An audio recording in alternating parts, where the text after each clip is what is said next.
Hello and welcome to the No Balls Podcast. I'm your host, Patrick McDonald. With me, co-host Sheldon Kaufman. Today we are doing the Philadelphia 76ers offseason recap and preseason predictions episode. If you do not know how this works, we give every team their own full-length episode, ultimately ending in a 30-team predictions episode. Before we get started, we have Philadelphia 76ers related trivia from Sheldon. We'll see if I can get it right. I'm currently on a pretty decent streak, I believe, with I think 3 in a row now. Yeah, I'm hoping to stop that streak right here. All right, Patrick. How many games did the Philadelphia 76ers lose between the end of the 2014-15 season and the start of 2015-16 season? These were all consecutive losses, and it's significant because it's tied for the most consecutive losses in NBA history. Wait. Oh geez. So Well, how many games? thankfully, Basically, how many games in a row did they lose? dang. The end of that 14-15 season, going on to the start of the 15-16. Yeah. Okay. So thankfully, the Pistons recently tied this in 24. I don't know the exact number. I know it was in the 20s. I know it was in the high 20s. I believe it was 28.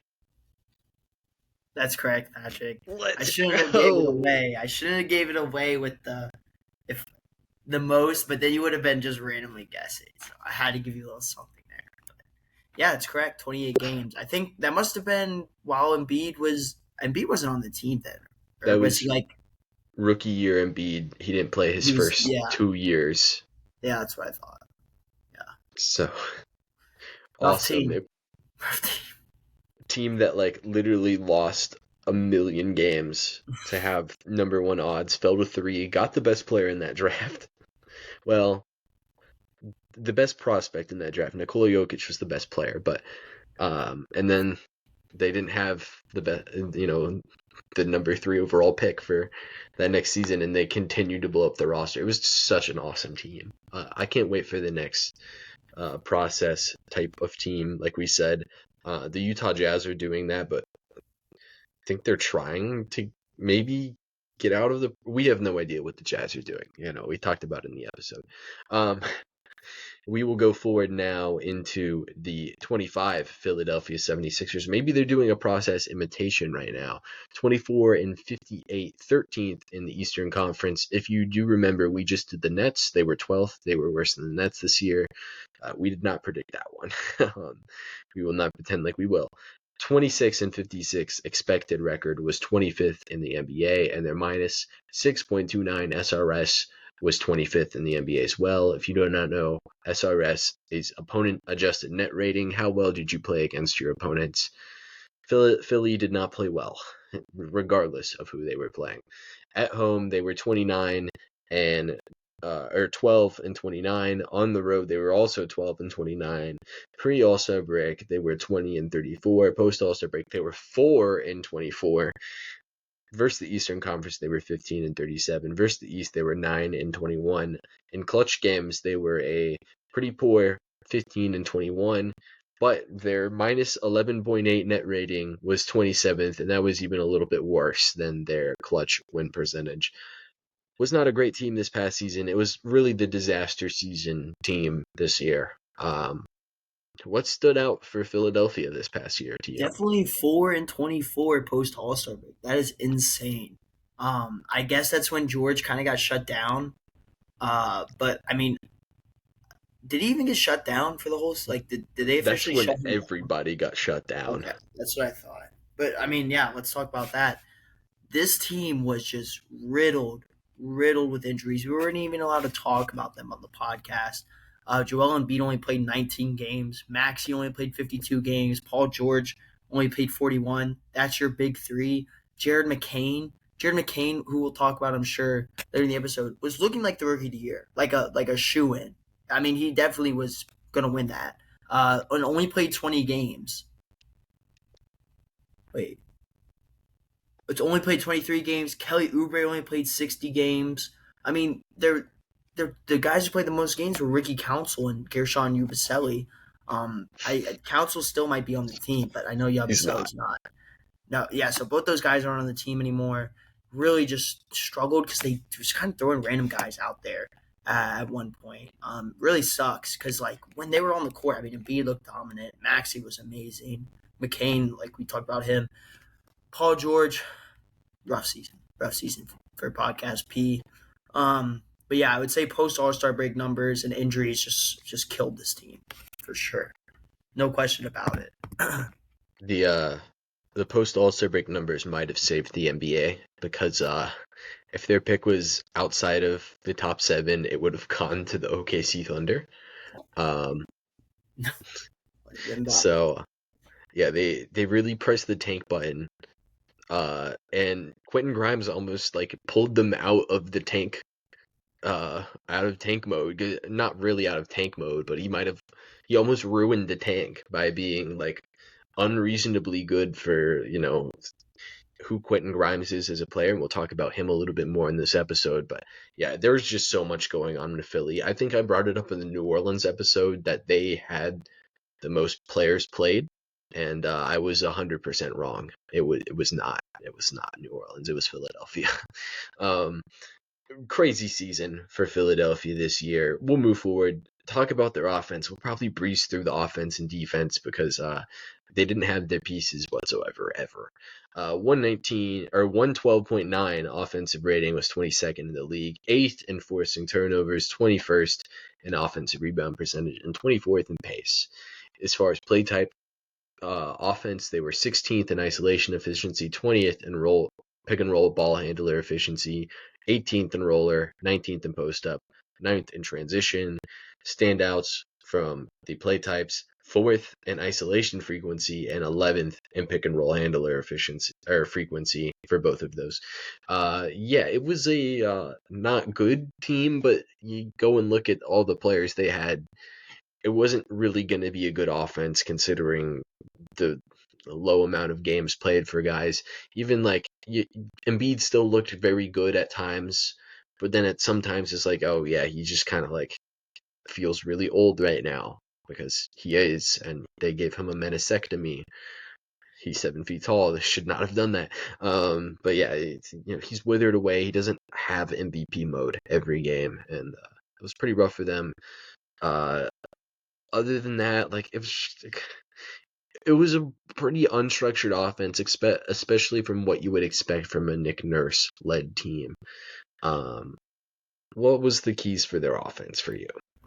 I mean, it hurts when your whole offensive identity, like I talked about it last season, like in the scheme stuff, like they love doing the dribble handoffs with Maxi and Embiid. And when you have those two guys go away, you can't do that. When you don't have Maxi initiating offense, like Maxi's so dynamic where he can go in, he can like blow past you, and he can also hit like a nasty step back for three to be wide open. He initiates your offense. Embiid, you go to a lot in the post as well. Those post numbers being so low efficient is like shocking, especially when you have a team with Embiid. They wouldn't be that low if you have Embiid there. You wouldn't have 18th efficiency in the pick and roll roller if Andre Drummond wasn't your freaking roll man for half the season. Pick and roll ball handler stuff like it's a lot different when Maxi's in there as opposed to like Jared Butler, who had a great season, but he's no Tyrese Maxey, right? Offensive rebound stuff was really bad. Uh, Not a lot of pace because they didn't have one of the fastest point guards out there half the time. The transition numbers are pretty good. They were scoring it well. They weren't really getting out there, but when they did, they were scoring it. And I think I think a big tell is like the isolation number being so high. Nick Nurse had enough, like he couldn't do anything with the guys he had out there. I think they switched to like a lot more isolation stuff, as you see, and that's kind of why the offense faltered. And it's no like it's hard because Nick Nurse was dealt such a shitty hand, so you can't really blame a lot of it on him, in my opinion. Yeah, they went from 6th in handoff frequency to 22nd, and Wow. that ultimately was a shift in about 2% of possessions, which is like like a 30% decrease year to year. Um, that's pretty significant for them.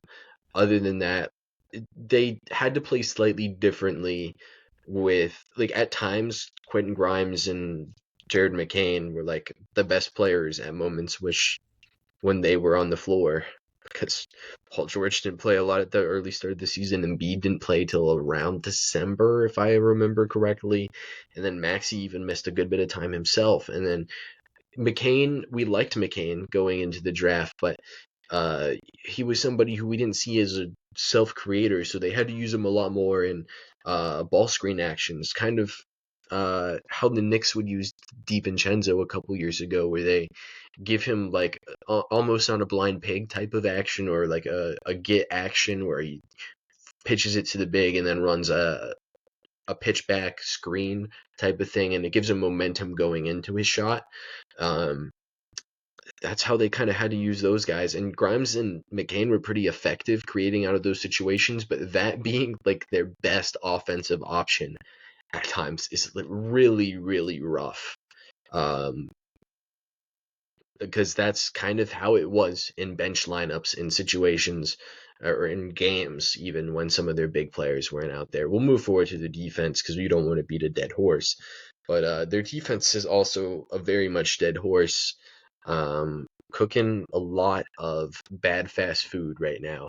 16th defense last season at a 118.2, third in forcing turnovers, 30th in defensive rebounding, quite terrible. Isolation defense was 18th. Pick and roll handler defense was 24th. 19th in roller defense. 12th in post defense. 28th in transition defense. Keys from the frequencies. Teams did not isolate because they didn't have to. And they were out in transition quite frequently against Philly. I think one key here is they were key in forcing turnovers, and a large part of that is Kelly Oubre was pretty awesome last season defensively. Took a real step forward. Like I think was second in the league in deflections per game last season.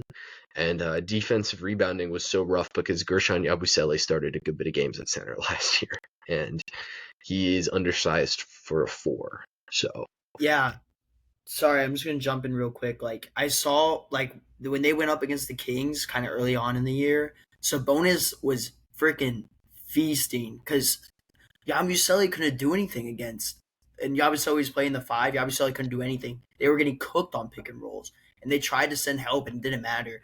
And they had to eventually put in Andre Drummond, and like that was the reality of it. Like if you're not playing Yabusele at the 5, you're playing Andre Drummond, who's so limited. Like at this point of his career, all he can do is rebound. Right? He's giving you nothing offensively or defensively. It just really hurts. Well, I guess actually he did pretty good against. He did a little bit better against his bonus in the game I was watching, but still, like it's a really tough situation to be in. But go ahead. Sorry, Pat.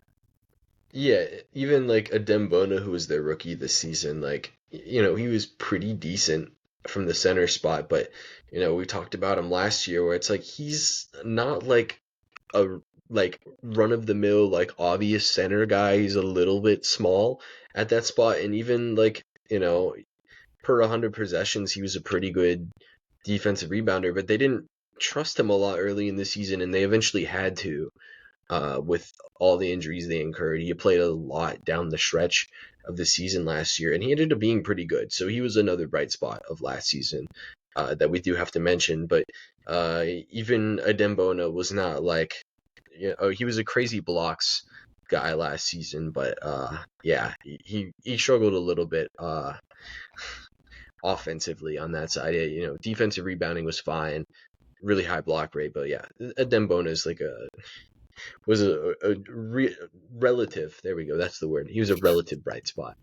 But it took them a minute to stumble upon him. So, the train of thought has gone. Oh, Paul George also was like the starting power forward for a good bit of the year. Like Paul George is a good player. He's not a great rebounder, and Embiid has his moments where you wonder, like, damn, dude, you could have given a little bit more effort to crash the glass here. I mean, he's so injured. Like He was definitely protecting the knee. I feel like he had to Yeah. be. And then they had Unc Lowry playing this season, and then Unc Eric Gordon playing this past season. So they didn't have hustle rebounders around the floor. Spoiler, those guys are back. We'll move forward unless you have anything else. 30th in defensive rebounding is crazy. That's all. Yeah. Head coach is Nick Nurse. General manager is Daryl Morey. Assistant coaches Bobby Jackson, Rico Hines, and Kobe Carl. As you can see here, that is Daryl Morey. A lot of talk around his certainty here in Philadelphia, if that even is a word you could use to describe what he has here in Philadelphia. But yeah, I'll let you go first on Nick Nurse, Daryl Morey scheme. What do you got? Yeah, I mean, the scheme stuff is rough because there's two sides to the tail. When Maxey was in, like the shooters around him were more like they got more actions off ball, like a lot of off ball screens to get wide open shots, like quick open shots. And they would let Maxi get downhill and kind of just kick out or score. And they would run pick and roll actions with Yabusele running like some pick and pops. Obviously, when Embiid was there, he was the main focus of the offense. After that, I kind of already mentioned it, like a lot of isolation stuff, right? Um, and then the off ball shooters became way more like stagnant. They weren't moving at all, which hurt them a lot. And they got built out by Quentin Grimes the second half. I mean, that's all you can really say about it. That Grimes put on an incredible performance for them, coming in, playing 28 games, scoring 21 points off of 21 points per game off of 37% shooting from the 3-point line. So I think he really came in and was the only reason the Philly like ever had chances in games. So yeah, and then Daryl Morey.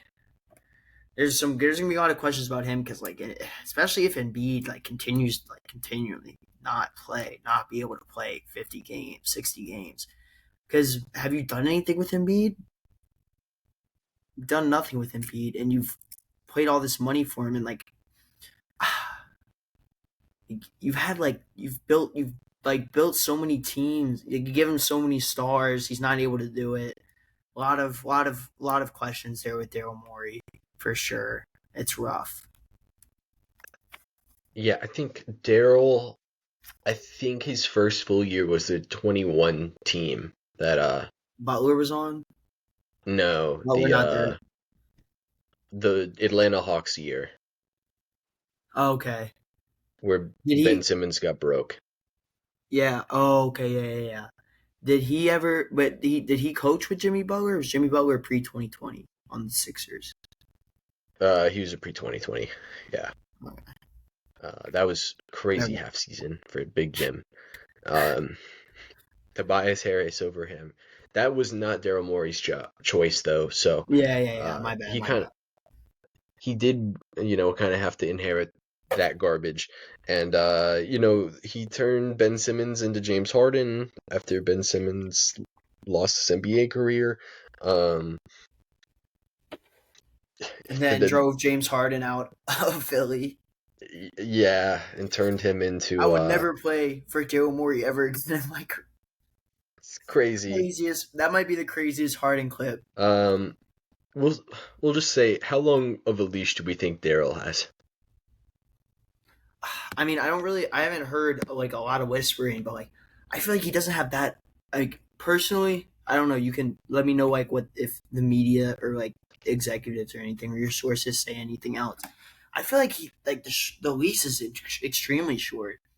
The 76ers like the past 3 seasons has basically done nothing, and they keep being injured. Paul George looks like a terrible pickup so far. Um, yeah, I'm I mean, I'm surprised. Like after that season, he's still here. Probably is my maybe hot take. I don't know. Yeah, he had an elaborate cap space plan to sign a 36-year-old Paul George to a 35% of the cap contract. That was his master plan to save his job after completely fumbling, getting Joel Embiid's best teammate ever. Um, yeah, I don't know. We'll see what he cooks up for the rest of the time. We'll talk about their draft because this could be their life raft right here. Third overall, they get VJ Edgecombe from Baylor, and then Janai Barum, 35th overall from Auburn. Sheldon, as the Baylor fan, I will let you go first on VJ Edgecombe. Is he the highest drafted Baylor player of all time? Yeah, I'm pretty sure. I can't think of anybody else besides Royce O'Neal and Torian Prince Okay, has come from there. No way Royce over was three. undrafted. Torian Prince was a mid first round pick, and then Davion Mitchell was the 10th overall pick, I think. So I Yeah, think VJ's the highest. yeah, I would say so. Yeah, uh, 6'4", 6'6" wingspan, 15 points per game last season for the Bears, 5.6 rebounds per game, 3 assists, 2 steals a game as well. 43% from the field, 34% from the 3-point line, 78% from the free throw line. I mean, the thing that you love about him is how athletic he is. Like, insanely athletic. Had a 38-inch vertical last season, or not last season, but yeah, measured in the draft combine. He's really good defensively. That's what you like about him. He's versatile at the guard position. Like he can guard ones and twos in the NBA, and 2.1 steals per game. He's super active. 6'6" wingspan. He's long.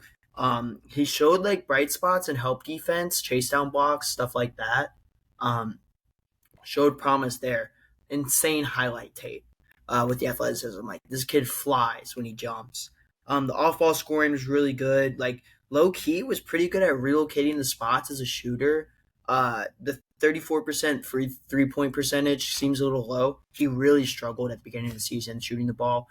When he got more into conference play, he got a lot better. And as the season went on, he became more confident there. Um, like I said, relocating the spots really good. I think that's something Nick Nurse will take advantage of, like stuff that they drew up for McCain, and then the cutting. We've got to talk about the cutting because this dude is a high flyer, great finisher, body catcher. Really fun highlight tape from him. He just flies in the gym. I think it'd be a pretty decent like secondary playmaker, like secondary slash connected playmaker, 3.2 assists per game last season. He can find an open shooter in the corner while cutting to the rim off of like a pass, I think. Some of the things every player has their weaknesses. Ooh. With a lot of like young players coming in to the NBA, self creation and handle is a little bit of a question mark for him.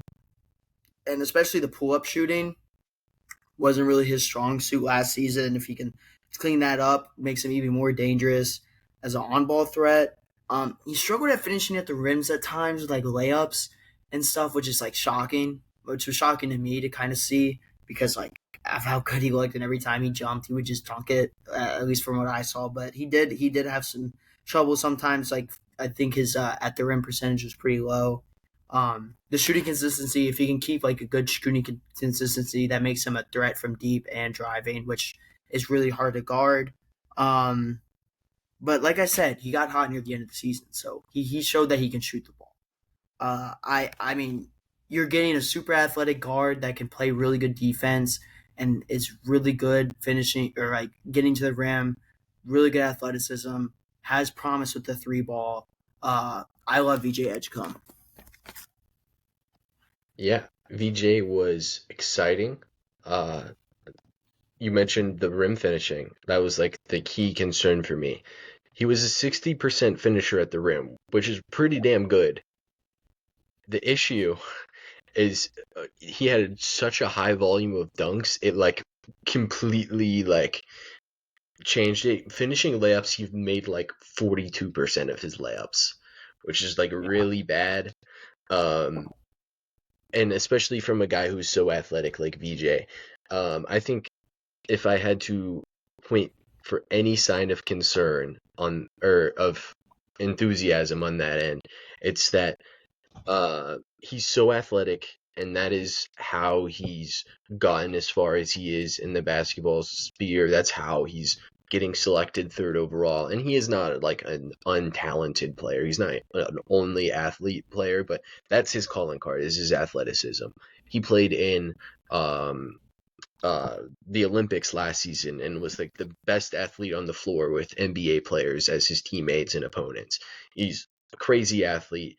I think sometimes he plays sped up, and that leads to him picking up the ball very early and then just kind of like leaping. And he's such a good athlete, and he can take off from so far that he still ends up at the rim, but it's just such a like weird finishing angle a lot of the time. And what that does is it negates his turnovers, but increases or decreases as well his rim finishing. And some of the concerns I have with him on his like individual scoring is sometimes I can uh, question if he really sees the game well. I know he's good enough to pass off of his drives, but I'm a little bit concerned on if he's like very good at handling extra attention. Um, but you mentioned 3 assists a game. Like he garners so much attention that it's gonna be hard for him to not rack up assists. It's just how much of his processing, how good it is will determine how many like rush shots at the rim when there's an open shot somewhere, or how many turnovers it'll be. Because in college this year, it wasn't a lot of turnovers. It was a lot of rush shots at the rim because he picked the ball up and went up at an awkward angle. Um, Shot was good. You mentioned it improved in conference play. He was 36% off the catch. It's pretty good. He was a solid free throw shooter. Um, the real other concern is the touch concern that we mentioned before, where he's just like not making layups. But yeah, we'll see. I think he's a great off-ball defender for a guard prospect. On-ball defender, he can be spacey at times, but he's got athleticism, hands to make plays. VJ Edgecombe's like a really good prospect. I had him within the top 5 of this draft class, and I think he was 100% the right pick for Philadelphia at third overall. What player comparisons came up for VJ Edgecombe? I think like a really fun one is Victor Oladipo. Like the athleticism, the finishing, scoring, and like I don't know, I might be mistaken, but like Oladipo was like a solid 3 point shooter, nothing like insane. But I like Oladipo, like the finishing aspect of the game, the defensive aspect of the game, and the ability to shoot it as well, and also the athleticism. Yeah, that's the very common one. He reminds me of a smaller Jaylen Brown a little bit. I think the shot with Oladipo is a little bit better than what I think VJ is as a shooter. I don't think VJ is a bad shooter. I think he's a Jaylen Brown type of shooter where like he's still going to be left open a good bit, I think. And whether or not he's a guy who makes you pay, we'll have to see in the NBA. But I do think he's like not a non-shooter. He's an impactful defender. He's an insane athlete. So the Oladipo comparison makes a ton of sense. Small Jaylen Brown, two-way Jaden Ivey. I think if you really believe in the offense a little bit more, or that was also a little bit before the Jaden Ivey 3-point revolution this season. Is when I came up with the two-way Jaden Ivey thing. But yeah, like past couple of years, Jaden Ivey, but like a two-way player. It's kind of what I see as like a low floor, and then we haven't mentioned the if nothing goes right situations for a lot of prospects. I think we did it for like Khan, Cooper Flag, Trey Johnson, and that's probably about it. Because if nothing goes right for other players, they're like just not good. I think if nothing goes right for VJ Edgecombe, he's like Chris Dunn, which is like a sixth, player who can be a fifth starter on a playoff team. I think the floor is really high for all of the guys taken, in the top of the draft. I really like VJ. You really like VJ. Yeah. Ready to move to Janai? All right. I'll let you go first. What'd you have on Janai Yeah. Brew? Oh, you want me to start? Yeah. Oh, go ahead, go ahead, go ahead. No, I said you got it. My bad. It's a little delayed, I think. Oh, okay. Yeah. Janai Broom, one of the best college basketball players last season. Uh, he was up there. He was in the running with Cooper Flag to win. Uh, I forget what the best basketball player award is, but Player yeah, of the that year. one. 6'10", 234, 7-inch wingspan. From Auburn. He had 18.6 points per game, 10 rebounds, was a double machine for them. Okay. 0.94 or sorry, yeah. Oh, 27 or 51% from the field, 27% from the three. Um, the things to love about him is the interior scoring and the way that he's able to move in the post. He had nice jump hooks, up and unders, really good drop steps, like insane footwork and balance. Like was able to draw fouls down there, just super clutch in that area. That's where all of his scoring really came. And 18 points per game when you're just working in the post is pretty incredible. Uh, on like pretty good defensively, especially he struggled a little bit against like the best bigs in college, but like he did pretty good against bigs and also forwards. So provides a little bit of versatility there. Um, and yeah, the rebounding stuff, good hustle, and can pass a little bit out of the post, Pat, which you always love to see. 2.9 assists per game last season. So the biggest things about him, the weaknesses, 3-point shooting is really rough. 27% last season. He did not shoot it a lot. Really slow laterally. If it put in pick and roll situations, I think he's really going to struggle in the NBA. Also, he can't really protect. Can't really protect the rim that well, especially as like an NBA big. I don't think it's going to happen.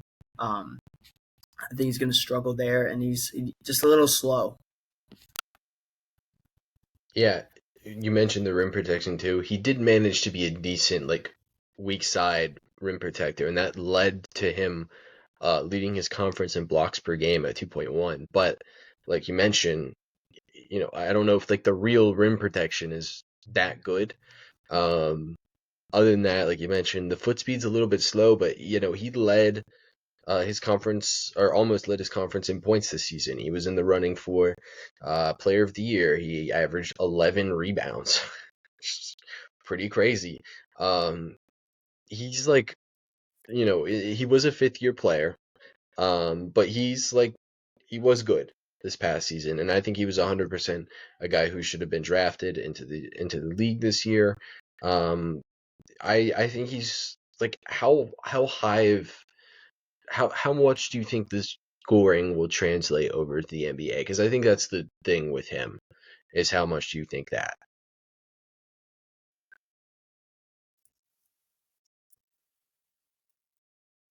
Um, I'm a little, I'm a little worried. Like he's really limited in range, and if he's going off against like bigger bigs, I don't know how effective the post game is going to be.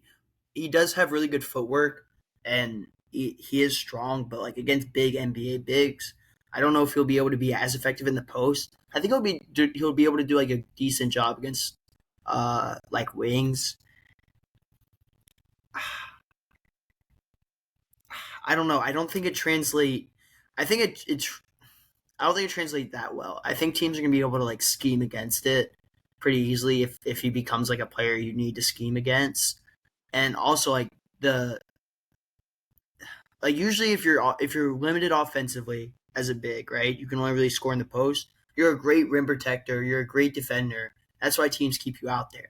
If you can't really do that on defense and you're not showing that much on offense, that's probably where I'm concerned with Broom. And also kind of why he was the second best player in CBB last season and got drafted 35th overall. Has a lot to say about his offensive game as well. Yeah, I'm a little bit concerned on how the offense will translate, like we mentioned. Um, he, the names that came up for me were like a weaker shooting version of Bobby Portis, Marvin Bagley, uh, slightly worse defensive Brandon Clark. Like, not great names that you love to see, but they're NBA players at the very least. Um, were there other names that came up for you on Janai Broom? I mean, I don't know. I may have took a cop out and just went Zach Randolph. Like I don't. There's not really any. It's hard to do a player count for him, but like a really big guy that's really good in the post, like scores in the post exclusively. Good defender, but not really a great shot blocker, like rim protector. I went with Zach Randolph. I think that's my second Zach Randolph comparison on the pod, or maybe even this year. I don't know though, because I think yeah. It is. I can't remember who the first one was. But there was another one. Yeah, I mean Marvin Bagley was given like the skinny Zach Randolph comparison. Maybe that was a sign of why uh Marvin Bagley wasn't going to work in the NBA. But yeah, I think we're both a little bit lower on Janai Broom, but like we do think he's like a drafted player for sure. Um, you ready to move forward? Yeah, what do we got next, Pat? Trades and free agents. They acquired Trenton Wofford on the minimum, Jabari Walker, a maybe decent player on a two-way contract, Amani Bates, Kennedy Chandler, and St. Thomas on Exhibit 10 contracts, and Malcolm Hill as well. And then Don Barlow and Hunter Salas are on two-way contracts for the Philadelphia 76ers. Are any of these acquisitions big for you? Yeah, let's go, Imani Bates, baby. Um, yeah, no, none of these are big to me at all. It looks like they're gonna stick with their roster that they had last season, plus a couple guys that are gonna help them fill in, and I guess a flyer with Jabari Walker. Yeah, Maybe, maybe. it's basically what it is. Um, and like a lot of these guys aren't even guaranteed to make the team. Not like Trent Wofford and Jabari Walker are the big names that they acquired. Uh, it, like one of these guys will end up being like a player who plays the season for Philly. We just don't know who yet. If I had to guess, it'll be either Wofford or Jabari Walker. I think Wofford was on a 2-year deal as well. Notable losses, we'll go over those. Gershon Yabusele goes to the Knicks. Lonnie Walker, the fourth, is unsigned. Alex Reese to the Blazers. Isaiah Mobley is unsigned. Jalen Hood-Schifino and Jeff Dalton and Marcus Bagley are all unsigned. Jared Butler goes to the Suns, and Ricky Council the fourth is currently unsigned. Any of these are they big to you, acquisition or losses wise? I think Yabusele's like pretty significant. He played really good minutes for them last season, and he was kind of playing out of position at that big spot. But I mean, he played 70 games for him, which was like I said, he was one of the two players that played the most games, 27 minutes as well, 11 points per game, with a 5.6 rebounds and 2.1 assists. Also shot 38% from the field. I think that's a pretty significant loss. Other than that, like Jared Butler, love Jared Butler. Honestly, pretty good for him last season. But like, yeah, I would say those two are the most significant. These other guys, not really anything. Uh, yeah, not really anything too bad. But you didn't bring anyone else in. That's crazy. Yeah, we are the Jared Butler podcast. Losing him and Yabu's a little rough. Um, Yabu's the real one because he was like actually good last year. So yeah, well, other than that, like it's more guys who they had to fill out the roster last year, and we'll talk about that in the lineup data section. Here's their current cap sheets. Embiid and Paul George are combining for 70% of the cap. They have Maxey for 25%, and then they have rookie deals, mid-range deals. Oubre and Drummond are like the only guys making real money outside of their big three, and VJ Edgecombe, who just went third overall. So yeah, I mean, not too much going on here cap space wise. This is also just the current year, I believe, so I accidentally imported the wrong one here. But Embiid and Paul George are going for a long time, and those are probably two of the worst contracts in the league. So let's go, Daryl. Glad we got those situated. Um, Wonderful, man. Here's their long-term cap sheets. They have some avenue to cap space in the distant future. Um, don't know if they'll be getting that cap space, but uh, we'll have to see. I think that they actually won't for at least another year now that they've drafted VJ Edgecombe. Lineup data, they had 30 players play for them this season, which was an NBA best. Or worst, depending on how you look at it. The big three, when they played, everybody talks about how they never played together. They were also bad when they played together. They were a minus 3.36 with a 109 offensive rating. I believe that was just about what the 76ers offensive rating was in general. So that, it was just really not a good season this past season. Obviously, we talked about that extensively already. Yeah, their offensive rating was actually better than the sample with the big three on the lineup or in the lineup together. That was over 274 minutes and 14 games. The McCain and Maxey pairing is pretty interesting because there's a lot of talk about what will they do with their guard rotation long term. Can you play two of these small guards, especially now drafting VJ, who's like not, I would say, is like a wing player, but not somebody you want to rack all of your minutes played at small forward. And yeah, McCain and Maxey together were a plus 3.37 and over 250 minutes. So that's pretty good. In doing the research for how many players had played on their roster last season, I had previously looked at two of their basketball reference pages. So since I got this new laptop, which is about 2 years ago, not 2 years ago, about a year ago now, I've looked at two of the basketball reference pages because their season was completely cooked in December last year.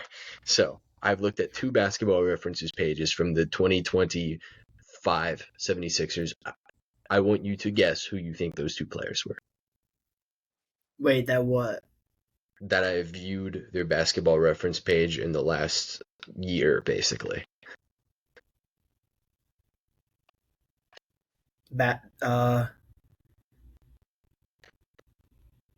Trendon Watford.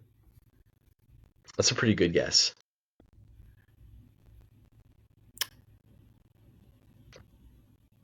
I don't know. Eric Gordon, maybe? No. Yabu and Chume Okeke. Okeke was from doing draft work. I kind of had completely forgot he had played on Philly until I was doing this episode. He logged, I think, like 6 games for them this season. 7. Okay, I was close. And he made 3 starts. That's pretty awesome. And then Yabu was obviously for the next episode. Pretty simple. We'll move forward. New lineups. Here's what they got right now. They have re-signed Quentin Grimes. He didn't show up on the cap sheets because he had not signed when I did this, but he has since signed. I ended up with Maxey, VJ, Quentin Grimes, Paul George, and Joel Embiid. It is announced that Jared McCain will be missing the first 6 to 10 games of the season. So my decision for the starting lineup was quite easy to make. Is this what you would have? Yeah. It's also worth being said that Embiid might not be healthy at the start of the year, and Paul George might not as well. I was gonna say, is Embiid? I thought Embiid just got surgery. I was wondering if he's gonna even play this season at all. Nobody knows. We get to put this lineup out there for the good look, and then in our hearts, they're starting Trenton Watford and Adembona still. So yeah, we know that's the case. What do we have on this lineup, this depth? They have Kyle Lowry, Eric Gordon on the bench. What do we have to say? Yeah. I mean, I think Oubre and McCain coming off the bench is gonna be nice, but besides that, it's so rough. It's I don't really like the depth at all. Not at all, honestly. I mean, I like the McCain and Oubre. That's some decent depth at those positions, but other than that, it's really bad. Yeah, Justin Edwards is an undrafted rookie last season, and he's expected to be a contributor for them. We'll have to see. He was also an undrafted player in like the weakest draft class, in the last 15 years. So uh, he was pretty decent last year, though. We'll give him his shout out. Adembona, like I mentioned earlier, was actually like not too terrible last season. Uh, they're going to be depth tested for sure throughout the season. We know that. Even if it's not with Embiid and Paul George and Maxey, Kyle Lowry and Eric Gordon might not be able to walk out of bed every day. Like, we're not sure. And then Andre Drummond is terrible. Yeah. You mentioned the depth; it kind of stinks. Shout out to Kelly Oubre though. He's been getting thrown in trade talks, and I think some team would take Kelly Oubre. We'll move forward to the court questions if you're ready. Core questions. Do we think the Philadelphia 76ers improved their roster this offseason? I'm gonna go no. I'm gonna go no. They lost a lot of like decent players, and they didn't bring really anyone else in. So I'm gonna go no. They did not. Yeah, they didn't even like get great minimum signings. Um, the fan base is hyped over like Jabari Walker on a two-way, and they could have just like not re-signed Eric Gordon and Kyle Lowry and gotten better players on two-way or on league minimum contracts and slightly improved the roster. They didn't even do that. Yeah, the team's like not very good. Um, especially when you look at the in and out situation. Like, they lost one of their good players from last season, and they didn't have many of those last year. And then they didn't really address that, even if like Watford might be okay or Jabari Walker might be okay, or even Dom Barlow. Like, one of those guys might be okay. We'll see. Do we think they set themselves up better for the future this offseason? I'll say yeah. I like VJ Edgecombe a lot. I think he can be um a transforming player for a franchise, and I think you bring in Janai Broom, who could be solid, especially if he learns from Embiid. Um, yeah, I think I'll go. They set themselves up for the future. You also have Jeremy Kane, and I don't think any of the Paul George or Embiid signings happened this season, so we don't have to include those. I was thinking yes, but they also killed Quentin Grimes' trade value because he, like Cam Thomas, we mentioned last episode, accepted the qualifying offer. Um, the difference is Quentin Grimes' qualifying offer, I think, is $2 million higher, from being drafted a couple spots higher. And then Quentin Grimes also got like kind of very disrespectful offers from Philadelphia. They give him 4 years, 39 million, which, I mean, we can talk about how good Quentin Grimes is, or how real Quentin Grimes' end of season was. Quentin Grimes in his last couple years in New York is worth like more than not more. He's worth 39 million over 4 years. Like, that's how good role player Quentin Grimes was. And then you have now this upside of what he was this past season to just add into the calculus. You should have given Quentin Grimes like at least some money. It didn't have to be over 4 years. It could have given him a little bit of money, and now he's playing on the qualifying offer and will not have very much trade value throughout the rest of the teams because nobody can go over the cap to re-sign Quentin Grimes if they trade for him this offseason. So I don't know, man. Like, you hit on trading Caleb Martin for this guy, and now you won't give him 15 million a year, which I think is completely fine. Like, out of all the restricted free agents this season, like, would you say Quentin Grimes is the best of them? I think so. I mean he just proved that he can score. He can play defense as well, and he's efficient. Yeah. That's all you Out of need. all of the other guys, there's like real questions if they can play on good teams. Like, there's no questions with that with Quentin Grimes. How good he is, on a good team. We're not really sure yet, but we know he can play on good teams, and you can't say that about any of the other restricted free agents, and they all got more money offered to them than Quentin Grimes did. Even Cam Thomas, who took the qualifying offer, he got offered $12 million for one season. I'm not really sure what's going on here. Morey played hardball, and now he's kind of ruined an asset that he created out of nothing by calling Nico. Offensive MVP this season for Philadelphia. I'm gonna go Tyrese Maxey. I don't have confidence in Embiid playing a lot this season. I love Maxey when he's out there. He's so fun to watch, and like this offense looked so much better with him leading it. I'll go Tyrese Maxey. I will as well go Tyrese Maxey. I think Nice. he'll at least play 65 games. I don't think Embiid will. I mean, Maxey didn't last year, but I believe he's somebody who will play like a real amount of games on a given season, and like the low end will be 50, but that's the high end for Embiid. And like he's just like good. Like through all the garbage that happened last season with Tyrese Maxey, he still maintained like relative efficiency or effectiveness. The efficiency did dwindle a little bit, but a lot of that was because they were like, well, somebody's got to take pull-up jump shots. Tyrese Maxey, you want to take some, and that's not necessarily how Tyrese Maxey's best utilized. We mentioned the lack of handoffs this past season. I gotta think that changes this year, and even with like the relative inefficiency this past season, Tyrese Maxey's true shooting was still 56%, which was just a tick below what he was the year prior. He's going to be the offensive MVP purely on the amount of games he plays and being the best player, and that does play real amounts of games. Defensive MVP for them, I have no idea. Oh, wait. You're good. Go Thank ahead. you. Thank you.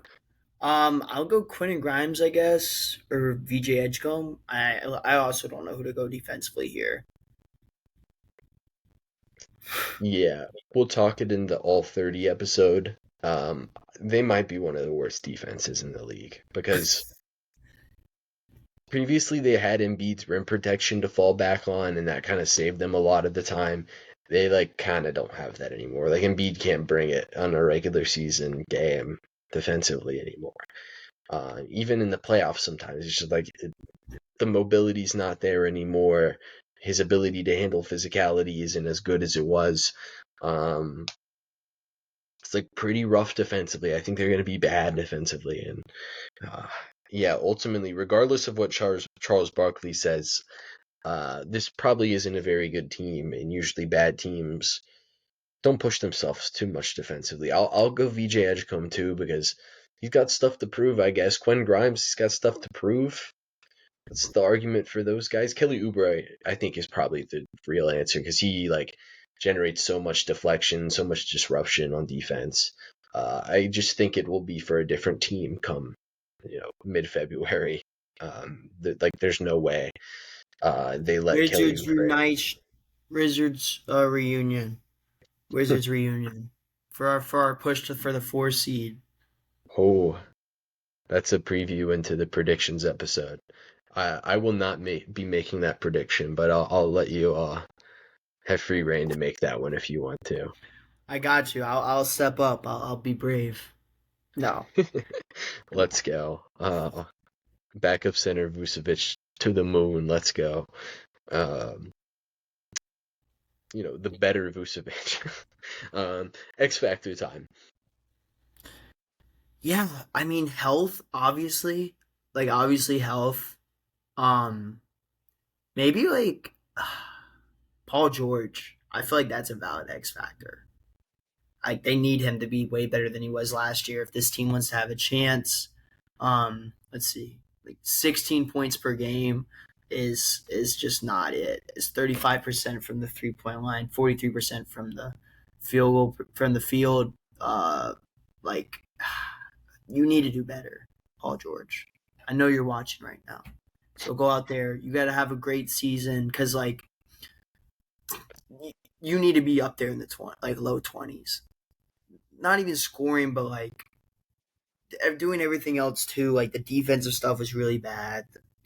Uh, I don't know. I feel like someone else has to step up for this team. Paul George, like obviously, has shown he can do that in his career, and like he's getting paid a fuck ton of money. Like you gotta pay him. I mean, not pay him, but you gotta like prove your contract at least a little bit. Like to the scale he was playing, Quentin Grimes was playing like light years better than him in just 20 games, 30 games. Way better. It's like really way better. Make shots, damn it, Paul George. Like you were one of the best shooters in the league and shot 35% from three. His free throw attempts have been on a pretty real decline, going from 5.3 to 3.9 to 2.4. And that's free throw attempts per game. And then even like he started missing free throws. He shot a career low from the free, well, not a career low in since 2013. Like, make shots. Like it was such a bad year for him. Like the defense was a step back for sure, but it was still at like a respectable NBA wing defense standard, especially as like if he's your second wing defender now, it's pretty respectable. But like make shots, Paul George. That's what you get paid 35% of the cap to do. I think that's a perfectly valid X Factor claim because I don't even think you can say health is an X Factor because you just know that they're not going to be healthy. Um, maybe Nick Nurse's offensive creativity is a pretty good X Factor. If he can find a couple more better ways to utilize the slightly lesser talents. I know 76ers fans, some of them hate Nick Nurse. I think what he did in 2024 was actually like pretty good. I thought he was a pretty good coach that year. Last year, I will say this, it objectively wasn't great, but I'll give him the pass for one season where literally everything on a team went wrong, considering that he's been a good head coach for like most of his like 8 years now as an NBA coach. So yeah. Um, Other than that, what else? We got complaints, thoughts, takes, 76ers. Um, Man, hopefully next season's a lot better. Like that was really rough, especially to see like the 76ers, usually top of the division, top of the East. Really poor showing. Really poor showing. Is there a worse asset in the league than Paul George right now? Cam Thomas, maybe. I don't know. I really don't think so. Um, yeah, no one's taking that contract. There's no way. If he rebounds a little, not like physically rebounds, but if he, rebounds his level of play just a little bit, I don't think so. But if he repeats last season, like even like, well, health wise too, but if level of play repeats from last year, like that contract is like all time levels of bad. It's like Josh Smith Pistons level of bad. Way to go, Daryl. That was the cap space plan. Um, Other than that, we'll wrap this one up. We are done with 5 of the 6 divisions. We have 5 episodes left. I'm deciding which one we're gonna do. I think we're doing Clippers last because they've got all of their stuff going on right now. We might start on a positive note and do Lakers next. Oh no, we should wait on Lakers because the LeBron Oh, announcement the is decision. tomorrow. Decision part The 2. decision. I'm calling Chipotle commercial. What are you It's calling? pretty. Retirement? I was thinking retirement until you gave me the Chipotle commercial answer. Because Um, Taco Tuesday is tomorrow. yeah, Taco Tuesday. Um, I, it's gotta be promoting something. Maybe there's a possibility that New I don't know. podcast. No, he's already got the podcast. No, another one. He's gonna make a new one. Oh, they have they have signed. Well, Jason Kidd's ahead NBA coach. I was trying to think of somebody like a white NBA player that they could have added to his podcast with Steve Nash. Um, can't think of the Jason Williams, White Jason. Chocolate. That would be some diversity to it. Like definitely a different pitch than JJ Redick and Steve Nash for sure. Actually, I haven't seen much of Jason Williams. I saw him on one podcast clip where He's funny. He's funny. he's funny. He's pretty funny. I He's saw got. the one clip of him talking about Emmanuel Mudiay. I have not seen that one. I don't think. Yeah, it was alleged Emmanuel Mudiay. I don't know for sure, but other than that, we will wrap this one up. Next episode will be Phoenix Suns. We'll go to them first because we might actually have some positive comments to make about them, which is pretty crazy. So we'll see you guys then.